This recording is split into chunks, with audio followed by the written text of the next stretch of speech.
Viral mobil plat merah bisa diganti jadi hitam sesuka hati, padahal mobil pribadi. Sebuah video yang memperlihatkan seorang pria mengganti plat merah menjadi hitam viral di media sosial. Mobil yang diduga kendaraan pribadi namun bisa dengan mudah berubah menjadi kendaraan dinas hanya dengan mengganti plat merah menuai pro dan kontra. Mengutip Instagram @momomedsos, Minggu tanggal 2 Juni tahun 2024, sebuah mobil hitam terparkir di salah satu toko buah.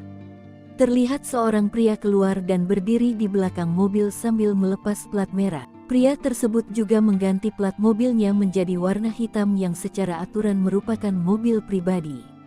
Padahal plat merah yang terpasang sebelumnya mengindikasikan mobil yang digunakan adalah mobil dinas pemerintahan. Tak ayal video tersebut menuai pro dan kontra.